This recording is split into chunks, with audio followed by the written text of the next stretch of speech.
Love, మీ పెళ్ళి, మీరు ఎలా అంటే మీ అమ్మ నాన్నగారు లవ్ మ్యారేజ్ చేసుకున్నారు, మీరు కూడా లవ్ చేసే చేసుకున్నారు. ఇప్పుడు మీ పిల్లాడు కూడా చేసుకుంటాడు కన్ఫర్మ్ గా. ఇప్పుడున్న జనరేషన్ మనం చెప్పలేము అంటే కన్ఫర్మ్డ్ గా లవ్ చేస్తారుగా మీరు. 100% కదా. చేయలేదు అనుకోండి, వాడు రెడీగా ఉంటాడు. నువ్వు చేసుకున్నప్పుడు లేదా, మా తాత చేసుకున్నప్పుడు లేదా, ఇప్పుడు నా దగ్గరకు వచ్చినప్పుడు ప్రాబ్లమా అని చెప్పేసి అంటాడు కదా. కాబట్టి అనలేము. అదే కానీ మీరు ఎలా, అసలు మీరు ఏ ఇయర్ లో మొదలు పెట్టి ఇద్దరు ఇష్టపడ్డారో, ఎప్పుడు పెళ్లి చేసుకున్నారో? 95 మేము. మీరు ప్రేమించారు, ఆవిడ ప్రేమించాల్సి వచ్చిందా? కాదు, ప్రేమించేలా చేశాను. సుమగారు చూడండి, ఇప్పుడు వస్తాయి నిజాలన్నీ. 95లో నేను అప్పటికే నా సింగిల్ ఎపిసోడ్లు నేను డైరెక్ట్ చేయడం మొదలెట్టేశాను. చేస్తున్నప్పుడు నాకు మొత్తం అంతా రష్ అంతా తీసుకెళ్ళి నేను ఓన్లీ 3 స్టార్ ఎలక్ట్రానిక్స్ ఉండేది ఆ టైంలో. అక్కడికి వెళ్ళి ఎడిట్ చేసుకుందామని రష్ అంతా డంప్ చేసి తర్వాత వచ్చి. ఎప్పుడు చూసారు ఫస్ట్ అవుట్? అదే చెప్తున్నా కదా. అయితే అక్కడికి వెళ్ళి రష్ అంతా డంప్ చేసి మళ్ళీ నెక్స్ట్ డే వచ్చి ఎడిట్ చేసుకోవాలి. మీర్ గారు నాకు బాగా పరిచయం. ఆయన పక్క ఎడిట్ రూమ్ లో ఉన్నారు, ఎడిట్ చేస్తున్నా అంటే ఆయన విష్ చేయడం కోసం సార్ అని చెప్పేసి తలుపు తీశారు. కరెక్ట్గా ఆ టైంలో ఆయన మానిటర్ ముందు ఉంటే అందులో జంజాల గారి సినిమా ఉంది కదా, అందులోంచి ఒక సాంగ్ ఉంది, తొలిసారి మిమ్మల్ని చూసింది మొదలు. అదే టైంలో ఈవిడ క్లోజ్ లో ఎంటర్ అయింది. ఓహో, ఈ అమ్మాయి ఎవరో బాగుందే, ఇంతవరకు ఇంతవరకు మనకు కనపడలేదే, అయ్యయ్యో ఉండుంటే ఈ పాటికే లవ్ లో పడేసేవాళ్ళం అనుకున్నాను. సరే, అప్పటికి ఇండస్ట్రీలో ఉన్నా కానీ కనపడలేదు ఎప్పుడు. తర్వాత 95లో కనపడింది మాధురి అని సింగిల్ ఎపిసోడ్. సరే, సింగిల్ ఎపిసోడ్కి జీకే మోహన్ గారు ఆయన సింగిల్ ఎపిసోడ్ అంటే దాంట్లో ఒకరోజు వెళ్ళాను, చేస్తున్నాను. 1 డేలో పెద్దగా మాట్లాడే ఇది కూడా ఉండదు కదా, ఛాన్స్ కూడా. సరే, ఏంద్రా ఉండే, ఇంకో రోజు ఉంటే బాగుండునే, అప్పుడు మన టాలెంట్ బయటపడుతుంది, బాణాలన్నీ తీసి సంధించవచ్చు అనుకున్నాను. కానీ లేదు, 1 డే అనుకున్నారు.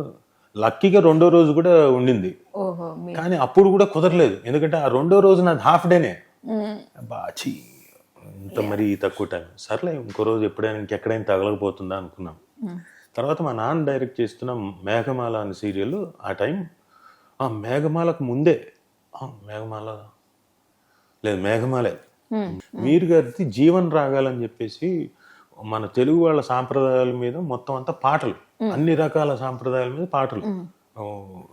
అది దాంట్లో నేను ఒక సాంప్రదాయం ఏంటంటే పెళ్లి తంతు అనేది 5 రోజులు జరిగేది కదా, 5 వరకు, 5 రోజులు 7 రోజులు. ఆ 5 రోజుల పెళ్లి ఎలా జరుగుతుందన్న దాని మీద పాటలు అంతా ఉంటుంది. వీళ్ళంతా వంత పాటలు అంటే వెనక పాడేవాళ్ళు, సనా గారు, సుమ అంతా లిరిక్లు పాడే వెనక ఉండేవాళ్ళు. నా పక్కన ఇంకొక అమ్మాయిని ఎవరినో పెట్టారు పెళ్లి సెటప్ లో. కూర్చుని ఆ అమ్మాయి ఎవరు కొత్త పెళ్లి కూతురు. ఇప్పుడు అంటే సరే అని చెప్పేసి కూర్చున్నాం. పెళ్లి సెటప్, తాళి కట్టేది కట్టేసాం. సాయంత్రం ఏమన్నారంటే మీర్ గారు, అమ్మ రేపు పొద్దున్న శోభనం తాలూకు ఇదమ్మా, ఆ సాంగ్ అది చేద్దామంటే వాళ్ళ మదర్కి కంగారు పుట్టేసింది. ఆ పెళ్లి ఉండడం చూడడానికి చాలా ఎఫెక్టివ్గా ఉంది. ఓయమ్మ రేపు పొద్దున్న శోభనం అంటే ఎలా ఉంటుందో అనుకొని వాడు కంగారు పట్టి రాలే మరుసటి రోజు. అయ్యో, అందరు నవ్వుకుంటున్నాం లొకేషన్లో, కంగారు పడ్డారు వెళ్ళిపోయారని. సరే, అయిపోయిన తర్వాత ఇప్పుడు ఏం చేయాలి, మరుసటి రోజు షూట్ చేయాలి. లేదు, అమ్మాయి లేదు. ఇప్పుడు మొత్తం ఒక రోజు షూటింగ్ అంతా వేస్ట్ అయిపోయింది. ఇప్పుడు ఎలా ఎలా ఎలా ఇంకో పెళ్లి కూతురు అంటే ఇప్పుడు సడన్గా సడన్గా అనుకొని నేనేమో మనసులో ఇంకా ఎవరు అనుకుంటారని, పక్కనే ఉంది కదా అమ్మాయిని తీసుకొచ్చి కూర్చోబెట్టండి అనుకుంటున్నా. లక్కీగా మీర్ గారు కూడా, సుమా నువ్వు రామ్మా, నువ్వు పెళ్లి కూతురుగా, అంతకుముందు వెనక పాడిన వ్యక్తి ఇప్పుడు పెళ్లి కూతురుగా సైలెంట్ గా. సో అలా కూర్చుంది. అనుకున్నవన్నీ అలా జరుగుతూ ఉంటాయి. అంటే గట్టిగా మనకి సంకల్ప బలం అంటారు. సంకల్ప బలం అంటే సంకల్ప సిద్ధి జరుగుతుంది. మీకు జరిగింది. ఆ తర్వాత అప్పుడు కూడా నేనేం పెద్దగా ఎక్స్ప్రెస్ చేయలేదు. కాకపోతే లుక్స్ ఇస్తూ ఉండేవాడిని, కానీ దద్ది పెద్దగా రిసీవ్ చేసుకునేది కాదు. అయిపోయిన తర్వాత మేఘమాల టైంలో ఇంకా మా నాన్న షూటింగ్లో లిబర్టీ ఉండేది కదా, ఒకరోజు వెళ్ళి ఎక్స్ప్రెస్ చేశాను. ఇంకా కష్టం, ఓపెన్గా చెప్తేనే బెటర్ అని ఎక్స్ప్రెస్ చేశాను. నాకు తెలుసు వెంటనే నో అన్న ఆన్సర్ వస్తుంది. తనకు అప్పటికి అర్థమవుతుంది. మేఘమాల టైంకి వచ్చేసరికి నేను చేసే చేష్టలు కోచేష్టలు అంతా తనకి అర్థమవుతుంది. వీడు కొంచెం ఏదో తేడాగా ఉన్నాడు, వీడు మన వైపు అని చెప్పేసి అర్థమయ్యేలాగే చేస్తున్నా. సో ఒక రోజు వెళ్ళి చెప్పాను నో అని. వెంటనే కళ్ళ నిండా నీళ్లు పెట్టుకున్నా. ఎదురుగా ఉంటే మరి అమ్మాయిలు ఎవరైనా పాపం కరిగిపోతారు కదా అయ్యో అని. సరే అని చెప్పేసి లేచి వెళ్ళిపోయాను. వెళ్ళిపోయిన తర్వాత పైన ఉన్నారు షూటింగ్, నేను కిందకు వచ్చి అలా చంద్రుడి వంక చూసి, నేను ఇటువైపు ఉన్నాను, నా బ్యాకే కనపడుతుంది అని ఒకసారి అలా అనుకొని ఇంకా అక్కడి నుంచి వెళ్ళిపోయాను. నాకు తెలుసు నేను వెళ్ళిపోయిన తర్వాత 3 days మళ్ళీ షూటింగ్ లొకేషన్ రాలేదు. టెక్నిక్ అంటారు అది. అయ్యో చాలా టెక్నిక్లు అలాంటివన్నీ. బాబు బాగా నేర్చుకోండి ఇలాంటివన్నీ కొత్తగా. అలా కాదు, డబ్బులు ఇచ్చిరండి నేర్పిస్తా. టీచింగ్ లవ్ గురు ఒక్కొక్కళ్ళు ఒక్కొక్క విధంగా పడతారు. అయ్యో బాబు పెద్ద డిక్షనరీ మీరు. అంతే, లడికి పడితే మగర్ పటానికే తరికే డిఫరెంట్ అవుతాయి. చెప్పండి సార్, చెప్పండి కొంచెం తెలుసుకుంటాం. సో అలా అయిపోయిన తర్వాత 3 days తర్వాత వచ్చాను. అనుకోకుండా తనకి కార్ లేదు. సో బెనర్జీ గారు ఉండి, సిసి క్రియేటివ్ కమర్షియల్ బెనర్జీ గారు ఉండి, అమ్మ సారీ కార్ లేదు, మీరు ఆటోలో వెళ్తారా, ఆటోకి చేస్తామంటే తనే ఇనిషియేటివ్ తీసుకుని, ఎందుకండి రాజీవ్ గారు ఉంది కదా, రాజీవ్ దీంతో వెళ్తా అంటే సరే అన్నాను నేను. సో మొత్తానికి ఆ కార్ వేసుకొని అప్పటికి 3 రోజులు ఏందో మాట్లాడి మీరు వెళ్ళడం మొహం కూడా చూపించిన. అంతకుముందు ఏంటి రోజు లొకేషన్ లో కనపడేవాడు, 3 days కనపడలేదు. నేను పైగా నేను అందులో నేను వేరే క్యారెక్టర్ చేస్తున్నా, బట్ కనపడలేదు, రోజు కనపడేవాడు కనపడలేదు. అయిపోయిన తర్వాత ఇంకా ఇంటికి వెళ్ళేటప్పుడు వెళ్ళి అక్కడ మళ్ళీ ప్రపోజ్ చేశాను. ఇంకా ఆ రోజు చేస్తాను నేను. అట్లా మొత్తానికి సుమా కనకాల గారిని అలా బుట్టలో వేసారంటారు. ఇప్పుడు ఏంటండి మీకు ఎలా సపోర్ట్ చేస్తారు, ఏ విధంగా ఉంటుంది? వీళ్ళందరూ ఏంటంటే చాలా మాట్లాడతారు, కానీ మీ ఇద్దరిని చూస్తే మీ ఇంటికి వచ్చాను నేను, ఎంత అన్యోన్యంగా చిలక గోరింకలా ముద్దుగా ఉంటారు. వచ్చిన వాళ్ళు ఎంత బాగా ఆదరిస్తారు, తల్లిదండ్రులు అంత బాగా మీకు సంస్కారవంతంగా నేర్పించారు, అవన్నీ కనిపిస్తాయి. మీ ఇంటికి వస్తే చాలా ప్లెజెంట్గా ఉంటుంది. ఇల్లు కూడా చాలా కూల్గా, ఎక్కడ ఉండాల్సిన వస్తువులు, ఆవిడ టేస్ట్ అద్భుతం నిజంగా. ఆవిడ వంటలు, ఆవిడ మాటలు అన్నీ ఇంకా ఆవిడ ఒక అంటే అద్భుతం అనే చెప్పాలి. అసలు మీరు నిజంగా భలే భలే భలే ఎంచుకున్నారు సార్ మీ సెలక్షన్. అంటే అప్పుడు నాకు తెలియదు కదండి, కానీ అంటే తెలుస్తుంది ఒక వ్యక్తిలో చిన్న స్పార్క్, స్మైల్ కానివ్వండి, ఆ ఓర్పు కానివ్వండి, ఏదో ఒకటి తెలుస్తుంది. ఒకటే ఇదేంటంటే మా నాన్న వాళ్ళు ఒప్పుకుంటారు లేదా అనే డౌట్, మా నాన్న వాళ్ళు ఒప్పుకుంటారు లేదా అనే డౌట్ కూడా లేదు నాకు. మీకు ఏదో నచ్చదంటే కదా పాలు, అరటిపండు, అది ఏమిటండి అసలు? అది అయ్యయ్యో అది ఏంటి సార్? అది నాకు పాల వాసన పడదండి. ఇంకా అందులో పచ్చి పాల వాసన అంటే అదేదో ఇబ్బందిగా ఉంటుంది నాకు. అందులో సంప్రదాయమా అది? వాళ్ళకి ఏంటంటే పెళ్లి జరిగిన రోజున మొత్తం వాళ్ళు ఒక 50 మంది నుంచి 100 మంది దాకా వచ్చారు కేరళ నుంచి, మొత్తం బంధువులంతా వచ్చారు. మొత్తం అంతా అందులో అరటిపండు మ్యాష్ చేసి ఈ పచ్చిపాలు వేసి మొత్తం ఉండింది. వచ్చిన ప్రతి వాళ్ళు మనకి 1 స్పూన్ 2 స్పూన్లు, వాళ్ళ దయ మన ప్రాప్తం. ఎంత నచ్చితే అంత పెట్టడమే మనం తినాల్సిందే. నేనేమో అనడం, వాళ్ళు పెట్టడం, వాళ్ళు అనడం పెట్టడం, వరుసగా 100 మంది. ఏంటది కడుప చెరువా, పేటే గండిపేటే. మీరు అప్పుడు ఎలా ఫీల్ అయ్యారో కానీ మీ ఎక్స్ప్రెషన్ ఇప్పటికి కూడా అప్పుడు ఎక్స్ప్రెషన్ నాకు ఇప్పుడు కనిపిస్తుంది. నాకు అసలే ఇది చాలా ఇంట్రెస్టింగ్ గా ఉంటుందేమో అనుకుని అన్న చూస్తే అది వాసన ఇదొకటి వరుస క్యూ కట్టారు. ఇంకా మొత్తం కేరళని తీసుకురావాల్సిందన్న ఫీలింగ్. కేరళ వెళ్ళాలి. అక్కడ వింత సాంప్రదాయాలు ఇంకేమైనా ఉన్నాయా ఇలాంటివి? అక్కడ కూడా ఉంది, అక్కడ కూడా పెట్టారు వీళ్ళు. ఇక్కడ పెట్టారు, అక్కడ పెట్టారు. అంటే అక్కడ రాలేని పెద్దవాళ్ళు ఉంటారు కదా, మిగతా డిస్టెంట్ వాళ్ళు. మేము వెళ్ళినప్పుడు ఏంటంటే ఇక్కడ నుంచి ఓన్లీ మా మదరు, మా సిస్టరు, నేను. ఇప్పుడు అక్కడికి వెళ్తే మనకు లాంగ్వేజే రాదు, వాళ్ళు ఏం మాట్లాడుకుంటున్నారు మనకు తెలియదు. నేను మా అమ్మ సిస్టర్ లోపల ఉన్నారు, ఆడవాళ్ళతో ఏదో మాట్లాడుతూ, వాళ్ళు ఏం మాట్లాడుతున్నారు కూడా నాకు తెలియదు, వీళ్ళకి రాదు వాళ్ళకి రాదు. సో నేను బయట కూర్చున్నా, సార్ నేను ఏం చేయాలో తెలియక. పైగా ఏంటి నీట్గా అదొక సూట్ ఒకటి కొనుక్కొని టై కట్టుకుని సూట్ వేసుకుని నేను కూర్చున్నా. కూర్చుంటే వచ్చిన వాళ్ళంతా ఏంటి 80+. అందరూ పెద్దవాళ్ళు. అందరు పెద్దవాళ్ళు ఓ అనుకుంటూ, నాకేమో ఉంగరాలు జుట్టు కదా, వాళ్ళేమనుకుంటున్నారు నేను మలయాళీ అనుకుంటున్నారు. ఓ వచ్చి ప్రతి ఒక్కరు కూర్చోవడం, ముసలాం వాళ్ళు వచ్చి ഞാൻ മലയാളിയോ అంటున్నారు. అదే అదే అంటున్నాడు. నేను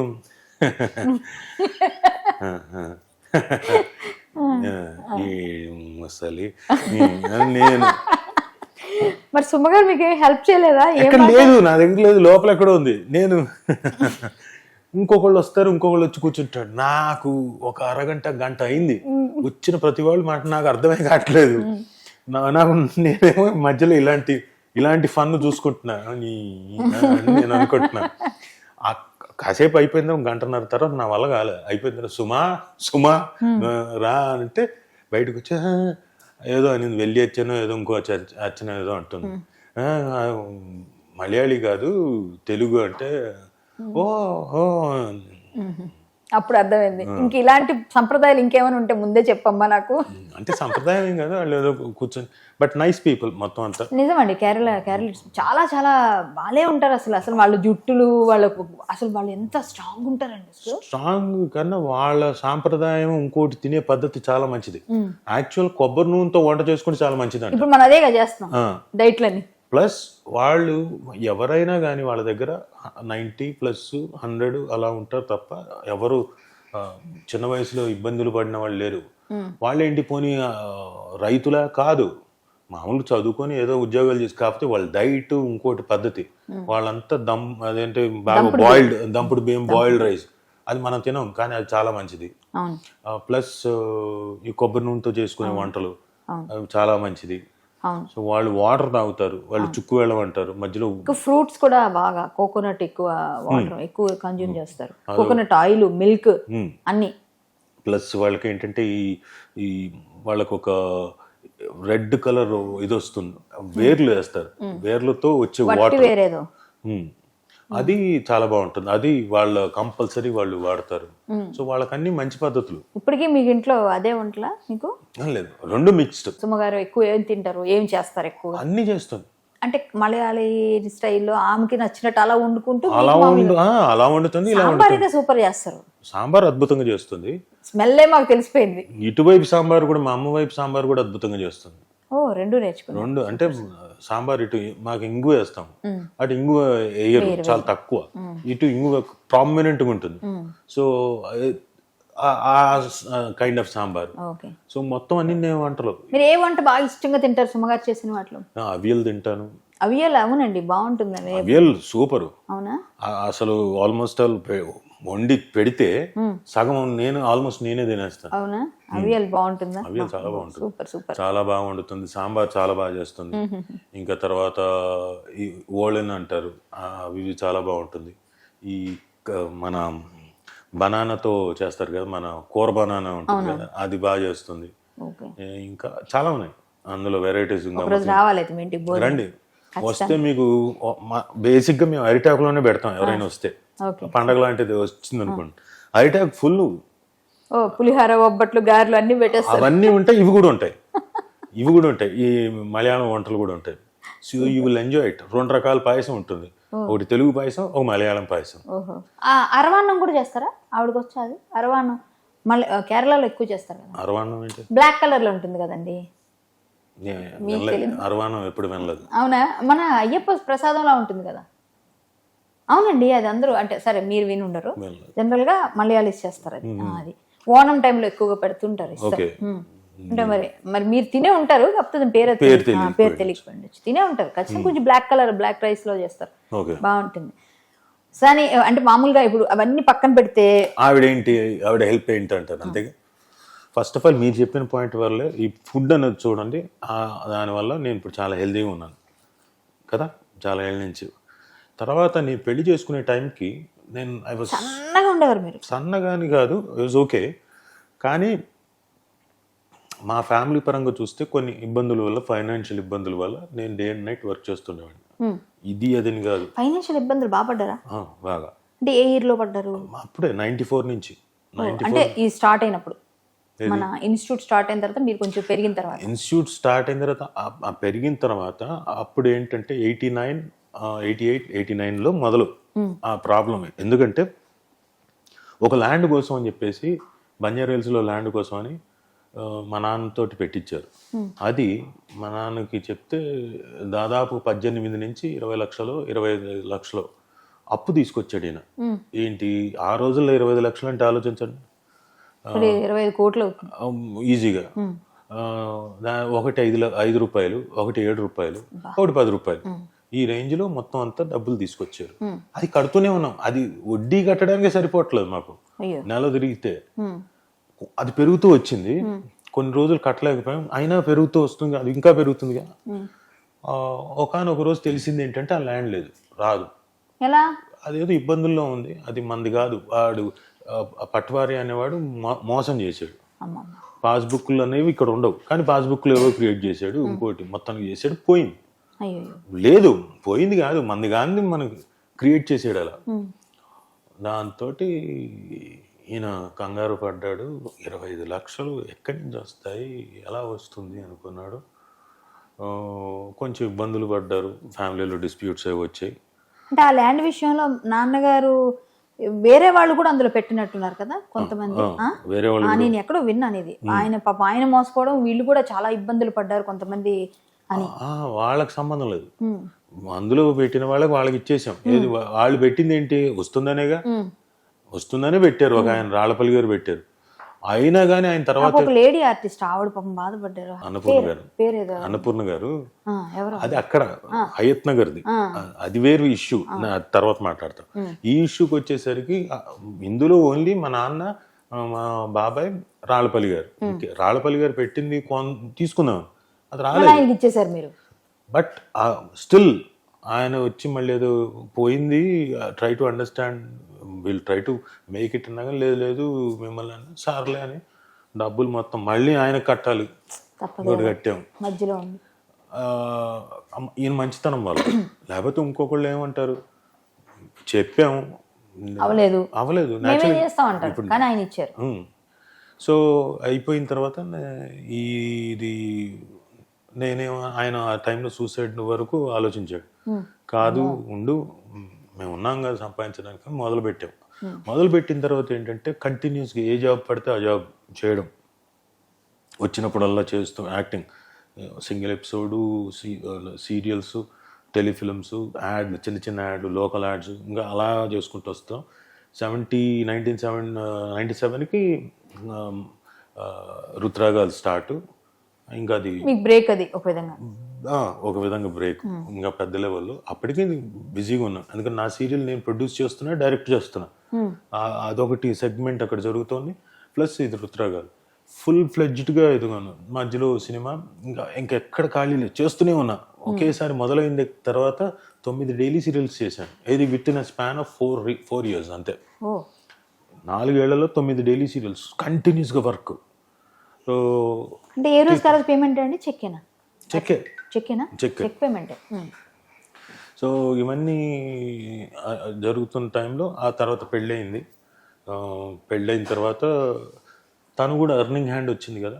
సో మాకున్న చాలా దాన్ని అన్ని కవర్ చేసుకుంటూ వస్తూ ఉంటే తింది కూడా ఇల్లు అంటే కొంచెం ఇల్లు నడపడానికి కొంచెం సేవింగ్స్ అవన్నీ ఉంటే ఇవన్నీ కూడా మెల్లమెల్లగా. నేనేమో నాకు వచ్చే కన్వీనియన్స్ ఉంటుంది కదా, 50 రూపాయలు ఈ మనం షూటింగ్కి వెళ్ళినప్పుడు, డబ్బింగ్కి వెళ్ళినప్పుడు ఇస్తారు కదా, ఓ 4 చోట్ల నా మరి రోజు 5 చోట్ల కదా నాది, డబ్బింగ్లు ప్లస్ షూటింగ్లు 200-300 అయ్యేది.